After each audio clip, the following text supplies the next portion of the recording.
अगर उसने ऐसा कुछ किया तो मैं बता रही हूँ उसे तलाक दे दूंगी मैं। और मैं कोई मजाक नहीं कर रही, करके दिखाऊंगी ये। तुम क्या कह रही हो? मैं मजीद ये सब नहीं सुन सकता। मुझे तुम्हारी बातों पर रोना आ रहा है। लगता है तुम्हारा दिमाग खराब हो गया। ठीक है, उसने तुमसे एक छोटी सी बात छुपाई, लेकिन इसका हरगिज ये मतलब नहीं है कि तुम उसके साथ गुजारा हुआ सारा वक्त भूल जाओ। क्या हो गया यार? तो और क्या? क्या तुम वो सारी बातें भूल गई हो जब वो पूरी पूरी रात तुम्हारी चौखट पर बैठा रहता था यहाँ? उसने अपनी सगी माँ के सामने भी तुम्हारा दिफा किया और तुम्हारी मदद की। भूल जाऊंगी सब। और इसमें मुश्किल क्या है, लोग भी तो भूल ही जाते हैं, तो मैं क्यों नहीं भूल सकती?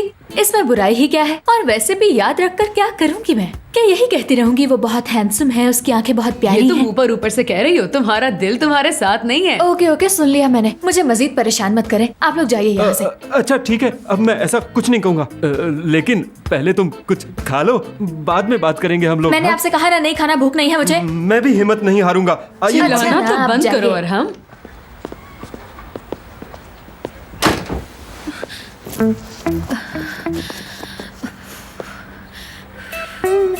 क्या वो ऐसा करेगा? बिल्कुल नहीं। करीम कुछ गलत नहीं करेगा। वो किसी और के कांधे पर सर रखकर नहीं सोएगा। वाह आयशा वाह, ये तुम्हें क्या हो गया? मुझे तो लगता है कि जैसे उसका दिल पत्थर हो गया है, पत्थर। इसलिए वो ऐसी बातें कर रही है। भाभी पहले कहती थी कि करीम को देखते ही मेरे अंदर हलचल होना शुरू हो जाती है, मगर अब वो हम दोनों के सामने उसे छोड़ने की बात कर रही है। तो बताइए अब कहाँ चली गई उसकी वो मोहब्बत? और हम तुम इतना परेशान क्यों हो रहे हो मेरे भाई? इस तरह नाउम्मीद नहीं होते।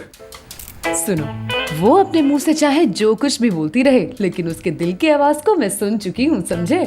जैसे ही वो करीम को देखेगी तो फौरन उसके गले लग जाएगी। इसीलिए तो उस कमरे में बैठी है वो अब तक। इंशाल्लाह, अल्लाह करे ऐसा ही हो जैसा कि आप कह रही हैं। हाँ, हम उन दोनों की मुलाकात का कुछ बंदोबस्त करते हैं ताकि उन दोनों के दरमियान सुलह हो सके। जी हाँ। इंशाल्लाह।